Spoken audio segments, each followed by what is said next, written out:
आज का हमारा टॉपिक है तत्वों के आवर्ती गुण। तत्वों के आवर्ती गुण में हमारा पहला टॉपिक है संयोजकता। सबसे पहले हम जानते हैं कि संयोजकता क्या है। इसकी परिभाषा के अनुसार किसी तत्व के बाह्यतम कोश में उपस्थित इलेक्ट्रॉनों की संख्या या अष्टक पूरा करने के लिए आवश्यक इलेक्ट्रॉनों की संख्या संयोजकता है। जैसे हम एग्जाम्पल लेते हैं कार्बन का। अगर हम देखें कि कार्बन का संकेत C है, उसका परमाणु क्रमांक 6 है और उसका इलेक्ट्रॉनिक विन्यास हम बनाते हैं 2 और 4। अगर हम इसकी परमाणु संरचना बनाए तो वो कुछ इस प्रकार बनेगी।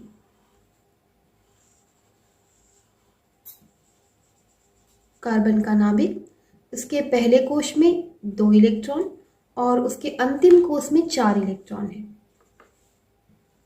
तो किसी भी तत्व के परमाणु का जो सबसे बाहरी कोश होता है, सबसे बाह्यतम कोश, वो कोश संयोजी कोश कहलाता है। और संयोजी कोश में जो इलेक्ट्रॉन उपस्थित होते हैं वो संयोजी इलेक्ट्रॉन कहलाते हैं। संयोजी इलेक्ट्रॉन, इन्हीं संयोजी इलेक्ट्रॉनों की संख्या के आधार पर हम संयोजकता को निर्धारित करते हैं। जैसे हम देख सकते हैं कि कार्बन के बाहरी कोश में 4 इलेक्ट्रॉन है। अगर इसमें +4 इलेक्ट्रॉन और जुड़ जाए तो इसमें इसके बाहरी कोश में इलेक्ट्रॉनों की संख्या 8 हो जाएगी, अर्थात कार्बन की संयोजकता 4 है। इसी तरह किसी भी तत्व के बाहरी कोश को हम संयोजी कोश कहते हैं और इसमें जो इलेक्ट्रॉन उपस्थित होते हैं वो संयोजी इलेक्ट्रॉन कहलाते हैं। किसी भी तत्व के बाहरी कोश में उपस्थित इलेक्ट्रॉन ही रासायनिक अभिक्रिया में भाग लेते हैं। जैसे कार्बन के बाहरी कोश में 4 इलेक्ट्रॉन है और अष्टक पूरा करने के लिए उसको 4 इलेक्ट्रॉन की और आवश्यकता है, इसलिए कार्बन की संयोजकता होगी 4। हम एक एग्जाम्पल सोडियम का लेते हैं। हम जानते हैं कि सोडियम का संकेत होता है Na, इसका परमाणु क्रमांक होता है 11। अगर हम इसका इलेक्ट्रॉनिक विन्यास बनाए तो वो बनेगा 2, 8, 1। अगर हम इसकी परमाणु संरचना बनाए तो वो कुछ इस प्रकार बनेगी। नाभिक के बाद ये पहला कोश है, इसमें 2 इलेक्ट्रॉन है और ये दूसरा कोश है, उसमें हम देख सकते हैं कि 8 इलेक्ट्रॉन है। 1, 2, 3, 4, 5, 6, 7, 8 और इसके अंतिम कोश में 1 इलेक्ट्रॉन है। हम देख सकते हैं कि सोडियम के बाहरी कोश में 1 इलेक्ट्रॉन उपस्थित है, अतः वह 1 इलेक्ट्रॉन को त्याग देता है, इसलिए सोडियम की संयोजकता 1 होगी। इस आधार पर हम कह सकते हैं कि किसी तत्व के बाहरी कोश में उपस्थित इलेक्ट्रॉनों की जो संख्या होती है उसको अष्टक पूरा करने के लिए वो जितने इलेक्ट्रॉन ग्रहण करता है, जैसे कार्बन को 4 इलेक्ट्रॉन ग्रहण करना है, या जितने इलेक्ट्रॉन अष्टक पूरा करने के लिए वो त्यागता है वही उसकी संयोजकता है। जैसे कि सोडियम के बाहरी कोश में 1 इलेक्ट्रॉन है और जब वो 1 इलेक्ट्रॉन त्याग देगा तब उसके बाहरी कोश में 8 इलेक्ट्रॉन शेष रह जाएंगे और इस प्रकार वो अपना अष्टक पूरा कर पाता है। तो संयोजकता हम उसी को कहेंगे जिसके कारण किसी तत्व के बाहरी कोश में 8 इलेक्ट्रॉन पूरे हो जाए। फिर वो चाहे तत्व इलेक्ट्रॉनों को ग्रहण करके अष्टक पूरा करे या इलेक्ट्रॉनों को त्याग करके अष्टक पूरा करे। जैसे सोडियम के लिए 7 इलेक्ट्रॉन ग्रहण करना मुमकिन नहीं है, इसीलिए सोडियम 1 इलेक्ट्रॉन त्याग देता है और इस प्रकार उसकी संयोजकता 1 होती है और उसके बाहरी कोश में 8 इलेक्ट्रॉन पूरे होते हैं। टॉपिक है, जब हम आवर्त में बाएं से दाएं चलते हैं तो संयोजकता में क्या परिवर्तन होता है। आवर्त सारणी में बाएं से दाएं चलने पर हमें आवर्त मिलता है, तो हम देखते हैं कि आवर्त में बाएं से दाएं जाने पर तत्वों की संयोजकता में किस प्रकार परिवर्तन होता है। इसके लिए हम दूसरे आवर्त को लेते हैं। हम देखते हैं दूसरे आवर्त में कौन कौन से तत्व हैं। Lithium, beryllium, boron, carbon, nitrogen, oxygen, fluorine and neon. Lithium का परमाणु क्रमांक 3 होता है, अतः उसका इलेक्ट्रॉनिक विन्यास 2 और 1 होगा। उसके बाहरी कोश में 1 इलेक्ट्रॉन है, अतः वह 1 इलेक्ट्रॉन त्याग देगा, जिससे उसका प्रथम कोश अब अंतिम कोश बन जाएगा और इस प्रकार इसके बाहरी कोश में 2 इलेक्ट्रॉन होंगे और इस प्रकार वह हीलियम के समान स्थायी संरचना प्राप्त कर पाएगा। दूसरा तत्व है बेरिलियम, जिसका परमाणु क्रमांक 4 है। उसका इलेक्ट्रॉनिक विन्यास 2 और 2 होगा। पहले कोश में 2 इलेक्ट्रॉन, दूसरे कोश में 2 इलेक्ट्रॉन। हम देख सकते हैं कि इसको 2 इलेक्ट्रॉन त्यागना ज्यादा आसान होगा बजाय इसके कि वह 6 इलेक्ट्रॉन ग्रहण करे। इसीलिए जब ये 2 इलेक्ट्रॉन त्यागता है, इसी वजह से इसकी संयोजकता 2 होगी। बोरान का परमाणु क्रमांक 5 है, इसका इलेक्ट्रॉनिक विन्यास बोरान का परमाणु क्रमांक 5 है, इसका इलेक्ट्रॉनिक विन्यास है 2 और 3। इसके बाहरी कोश में 3 इलेक्ट्रॉन है, अतः जब ये 3 इलेक्ट्रॉन त्याग देगा तो उसका पहला कोश अंतिम कोश हो जाएगा और उसके अंतिम कोश में होंगे 2 इलेक्ट्रॉन और इस प्रकार यह भी हीलियम के समान स्थायी संरचना प्राप्त कर पाएगा। अतः बोरान की संयोजकता 3 होगी। कार्बन के बाहरी कोश में 4 इलेक्ट्रॉन होते हैं, उसका परमाणु क्रमांक 6 होता है। इलेक्ट्रॉनिक विन्यास हम बना सकते हैं 2 और 4, पहले कोश में 2, दूसरे कोश में 4। कार्बन के बाहरी कोश में 4 इलेक्ट्रॉन है, बाहरी कोश में अष्टक पूरा करने के लिए उसे केवल 4 इलेक्ट्रॉन की और आवश्यकता है, इसलिए वो 4 इलेक्ट्रॉन ग्रहण करता है, अतः कार्बन की संयोजकता 4 होगी। नाइट्रोजन का परमाणु क्रमांक 7 होता है, इलेक्ट्रॉनिक विन्यास बनाएंगे 2 और 5। नाइट्रोजन के बाहरी कोश में 5 इलेक्ट्रॉन है, अष्टक पूरा करने के लिए इसे 3 इलेक्ट्रॉन की आवश्यकता होती है, अतः नाइट्रोजन की संयोजकता 3 होगी। उसी प्रकार ऑक्सीजन को हम देखें तो ऑक्सीजन का परमाणु क्रमांक 8 है, इलेक्ट्रॉनिक विन्यास 2 और 6 है। ऑक्सीजन के बाहरी कोश में 6 इलेक्ट्रॉन है और अष्टक पूरा करने के लिए इसे केवल 2 इलेक्ट्रॉन की आवश्यकता होगी, इसलिए ऑक्सीजन की संयोजकता 2 होगी। फ्लोरीन का परमाणु क्रमांक 9 है, इलेक्ट्रॉनिक विन्यास है 2 और 7। फ्लोरीन के बाहरी कोश में 7 इलेक्ट्रॉन है, अतः अष्टक पूरा करने के लिए उसे केवल 1 इलेक्ट्रॉन की आवश्यकता है, इसलिए फ्लोरीन की संयोजकता होगी 1। इसी प्रकार हम देखते हैं नियॉन। नियॉन के बाहरी कोश में 8 इलेक्ट्रॉन है, नियॉन का परमाणु क्रमांक 10 है, इसका इलेक्ट्रॉनिक विन्यास होगा 2 और 8, पहले कोश में 2 इलेक्ट्रॉन और दूसरे कोश में 8 इलेक्ट्रॉन। हम देख सकते हैं कि इसके बाहरी कोश में ऑलरेडी 8 इलेक्ट्रॉन उपस्थित है, अर्थात इसका अष्टक पूरा है। इसी वजह से यह किसी रासायनिक अभिक्रिया में भाग नहीं लेती। नियॉन एक गैस है, यह उत्कृष्ट गैस है, क्योंकि उत्कृष्ट गैसों के बाहरी कोश के 8 इलेक्ट्रॉन बाहरी कोश में 8 इलेक्ट्रॉन भरे होते हैं, अतः वह किसी रासायनिक अभिक्रिया में भाग नहीं लेते, अतः इसकी संयोजकता 0 होगी। तो हम देखते हैं कि जब हम आवर्त में बाएं से दाएं चलते हैं तो संयोजकता 1 से लेकर 4 तक पहले बढ़ती है, फिर 4 से लेकर 0 तक घटती है। अब हम देखते हैं कि आवर्त सारणी में जब हम ऊपर से नीचे आते हैं तो हमें समूह प्राप्त होता है। समूह में या वर्ग में ऊपर से नीचे आने पर संयोजकता में किस प्रकार का परिवर्तन होता है, इसके लिए हम समूह या वर्ग 1 के तत्वों को लेंगे। जैसे कि हम जानते हैं कि हाइड्रोजन का परमाणु क्रमांक 1 होता है, अतः उसका इलेक्ट्रॉनिक विन्यास हम इस प्रकार से लिखेंगे 1। लिथियम का परमाणु क्रमांक 3 होता है, उसका इलेक्ट्रॉनिक विन्यास होगा 2 और 1। सोडियम का परमाणु क्रमांक 11, 2, 8, 1। पोटेशियम का परमाणु क्रमांक 19, पहले कोश में 2, फिर दूसरे कोश में 8, फिर 8, फिर 1। रूबिडियम का परमाणु क्रमांक 37, 2, 8, 18, 8, 1।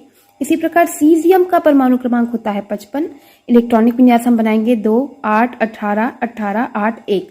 इसी प्रकार फ्रांसियम का परमाणु क्रमांक 87 होता है, परमाणु क्रमांक 87 का इलेक्ट्रॉनिक विन्यास है 2, 8, 18, 18, 32, 8, 1। इसमें हम देख सकते हैं कि वर्ग 1 के सभी तत्वों के बाहरी कोश में केवल 1-1 इलेक्ट्रॉन है, अतः यह 1 इलेक्ट्रॉन त्यागेगा, अतः इन सभी तत्वों की संयोजकता 1 होगी। हम जानते हैं कि जो तत्व होते हैं वो साझेदारी से या इलेक्ट्रॉनों के आदान प्रदान से आपस में बंध बनाते हैं, अतः हम कह सकते हैं कि किसी तत्व की संयोजकता उस तत्व के सबसे बाह्यतम कोश में उपस्थित इलेक्ट्रॉनों की संख्या के बराबर होती है, या संयोजकता उस संख्या के बराबर होती है जो उस तत्व के बाह्यतम कोश में उपस्थित इलेक्ट्रॉनों में अष्टक पूरा करने के लिए आवश्यक इलेक्ट्रॉनों की संख्या होती है। हमने वर्ग 1 के तत्वों को देखा कि इसके बाहरी कोश में सब में 1-1 इलेक्ट्रॉन है, अतः इन सभी तत्वों की संयोजकता 1 होगी। अतः हम देख सकते हैं कि जब हम वर्ग में ऊपर से नीचे आते हैं तो तत्वों की संयोजकता में कोई परिवर्तन नहीं होता है। तत्वों के आवर्ती गुण में हमारा अगला टॉपिक है परमाणु का आकार। हम जानते हैं कि अलग अलग तत्वों के परमाणु का आकार अलग अलग होता है। अगर हम अलग अलग तत्वों के परमाणु के आकार की तुलना करें तो हमको ज्ञात होगा कि तत्वों के परमाणु का आकार अलग अलग होना उसकी परमाणु त्रिज्या पर निर्भर करता है। हम देखते हैं कि परमाणु त्रिज्या क्या है। किसी तत्व की परमाणु त्रिज्या उस तत्व के सबसे बाह्यतम कोश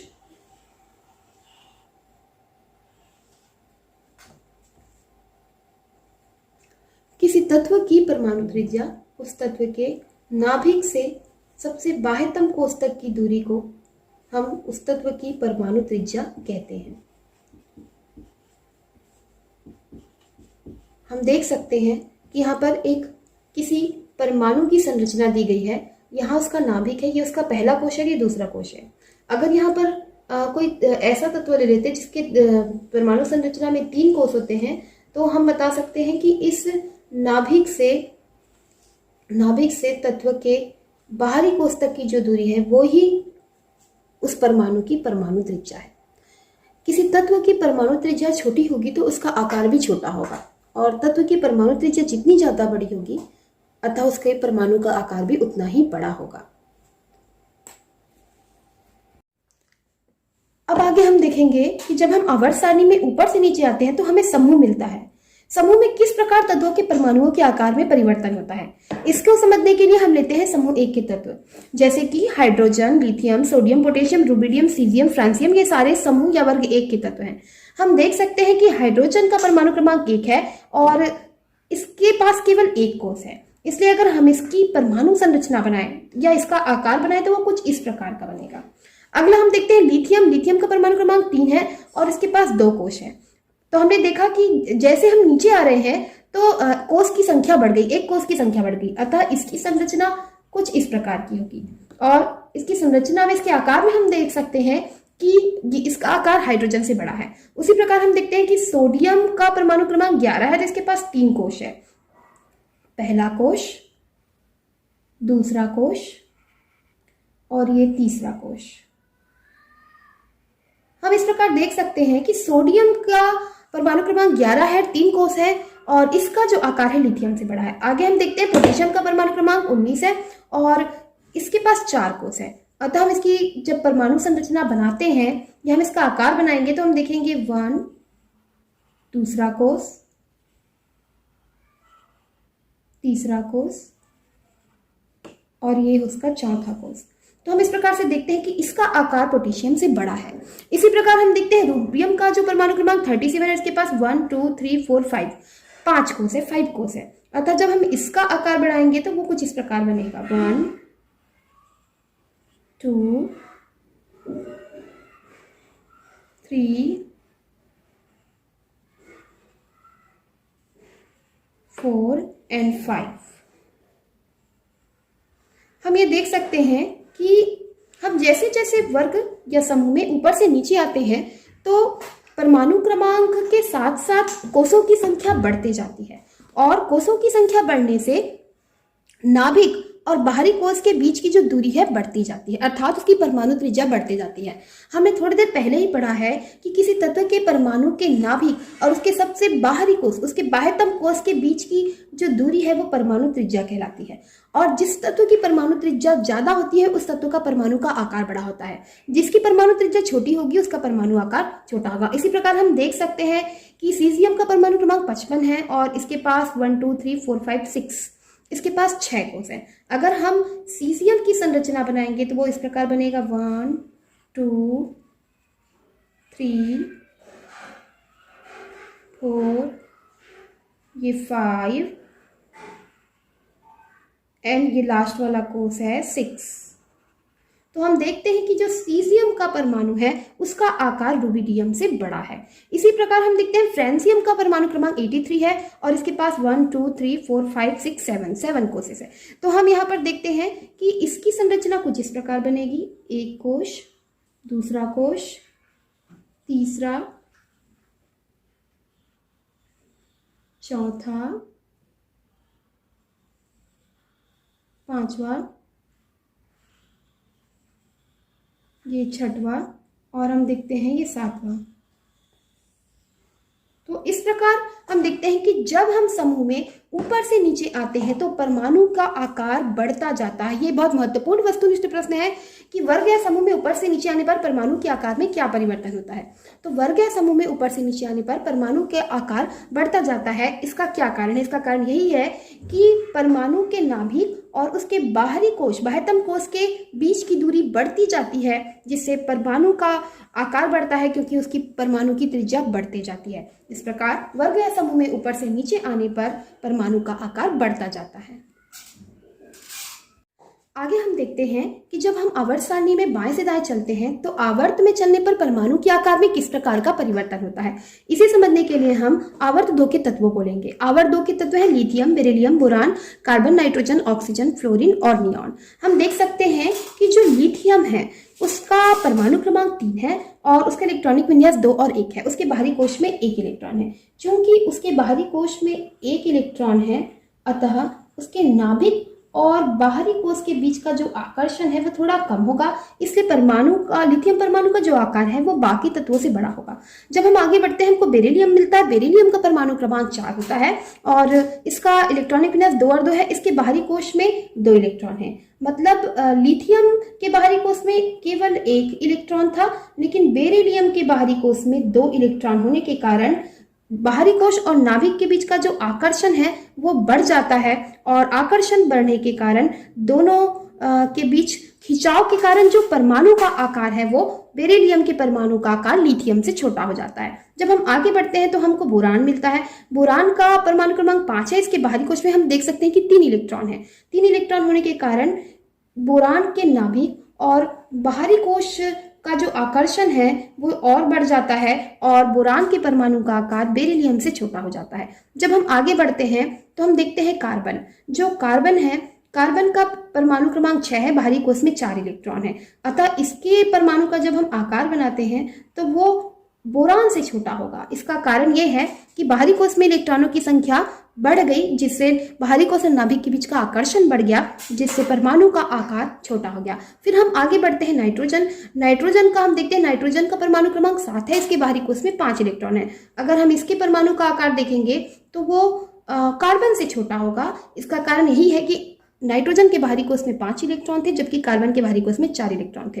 तो हम देखते हैं कि जैसे जैसे हम आगे बढ़ते जाते हैं तत्वों के बाह्यतम कोश में इलेक्ट्रॉनों की संख्या बढ़ने से नाभिक और बाह्यतम कोश के बीच का जो आकर्षण है वो बढ़ जाता है और आकर्षण बढ़ने से परमाणु का आकार छोटा होते जाता है।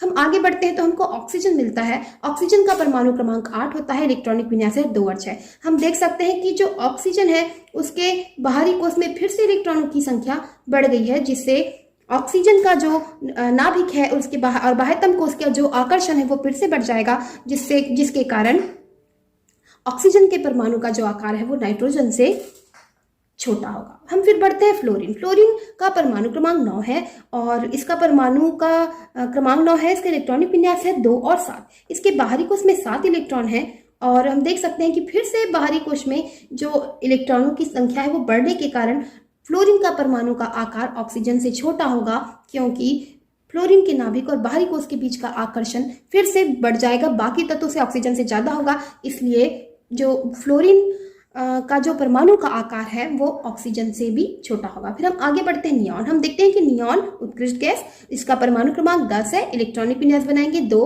और 8 है। हम देख सकते हैं कि इसके पहले कोश में 2 इलेक्ट्रॉन है, लेकिन इसके अंतिम कोश में कितने इलेक्ट्रॉन है? अंतिम कोश में इसके 8 इलेक्ट्रॉन है।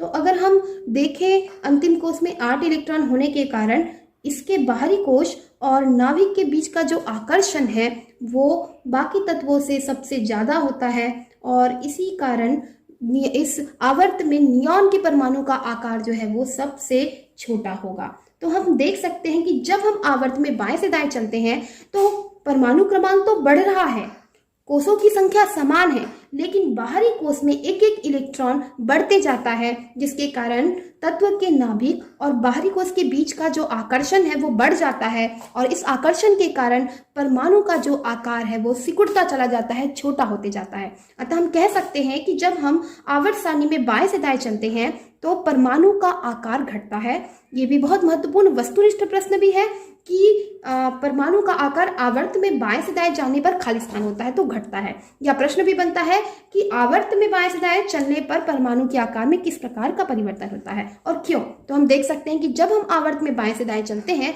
तो परमाणु का आकार घटते जाता है, क्योंकि परमाणु क्रमांक बढ़ने के साथ साथ कोषों की संख्या तो समान होती है, लेकिन परमाणु क्रमांक बढ़ने के साथ साथ बाहरी कोष में जो इलेक्ट्रॉन है उसकी संख्या बढ़ती है। जैसे लिथियम के बाहरी कोष में 1, बेरिलियम के बाहरी कोष में 2, बोरान के बाहरी कोष में 3, कार्बन के बाहरी कोष में 4। तो हम देखते हैं जैसे जैसे हम आवर्त में आगे बढ़ते जाते हैं, तत्वों के बाहरी कोष में एक एक इलेक्ट्रॉन बढ़ते जाते हैं, जिसके कारण तत्व के बाह्यतम कोष और नाभिक के बीच का आकर्षण बढ़ जाता है, और इस कारण जो परमाणु का आकार है वो घटता चला जाता है।